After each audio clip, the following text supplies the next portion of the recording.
5-6 सवाल है। पहला सवाल है कि मध्य प्रदेश में इसी तरह के तर्ज पर पेपर लीक आउट हुए थे, वहाँ की सरकार ने बात मानी। हम नीतीश जी से हाथ पैर पकड़ के जोड़ते हैं, ये सारे बच्चे आपके हैं और इस बच्चों की जिंदगी और भविष्य 4 लाख बच्चों की भविष्य बर्बाद हो जाएगी। कहीं पर पदाधिकारी के बच्चे सर्किट हाउस में मुर्गा भात खा करके एग्जाम हो गया उसकी, कहीं पर लाउड स्पीकर से हो गया, कहीं आराम में कुछ हो गया। कोचिंग में जो प्रैक्टिस है वही क्वेश्चन आता है।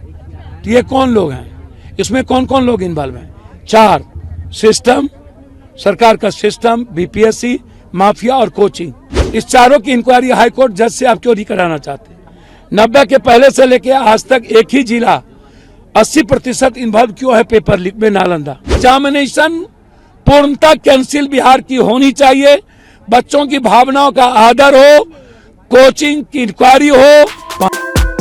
बिहार में 70वीं बीपीएससी की पूरी प्रारंभिक परीक्षा को रद्द करने और दोबारा परीक्षा कराने की मांग को लेकर बीपीएससी छात्र राजधानी पटना के गर्दनी बाग में धरना प्रदर्शन कर रहे हैं। सोमवार को परीक्षार्थियों के प्रदर्शन का 6वां दिन है। इस बीच 2 छात्रों की तबीयत अचानक बिगड़ गई, जिन्हें गर्दनीबाग स्थित अस्पताल में भर्ती कराया गया है।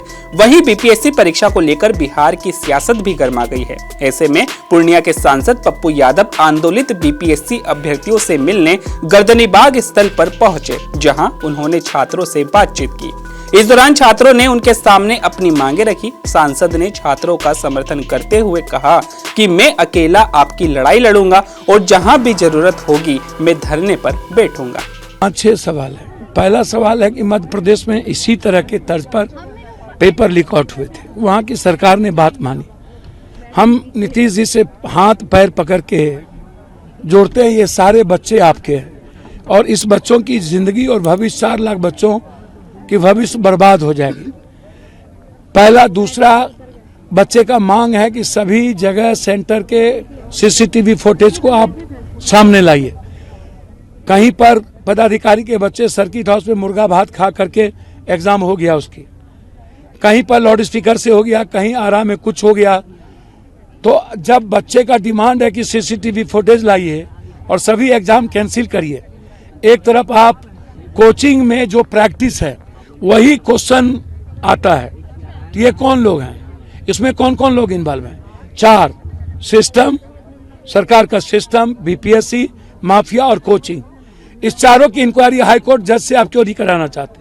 90 के पहले से लेके आज तक एक ही जिला 80% इन्वॉल्व क्यों है पेपर लीक में? नालंदा। और क्यों इंक्वायरी नहीं होती, क्यों संपत्ति जांच नहीं होता है? और ये पेपर लीक आउट बंद होना कब बंद होगा? आम आदमी और मिडिल क्लास गरीब के बच्चे जो पढ़ते हैं उसकी जिंदगी कब सुरक्षित होगी? क्या ये पेपर बंद होगा? क्या आप ट्रांसपेरेंट करेंगे एग्जामिनेशन को, पारदर्शी लाएंगे? क्या जो एग्जाम भीतर में होगा वो बाहर देख पाएंगे कि हमारे बच्चे एग्जाम दे रहे हैं?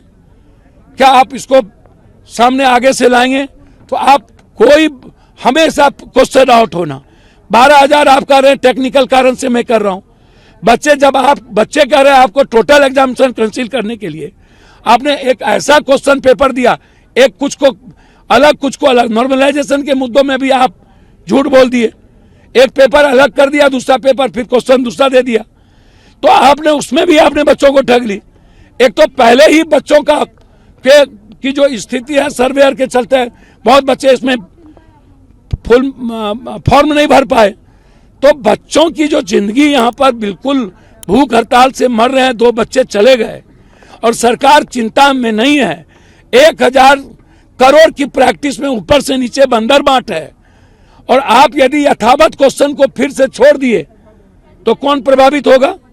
और नया क्वेश्चन हार दिए तो कौन प्रभावित होगा? ये 4 लाख बच्चों को प्रभावित करने की बात।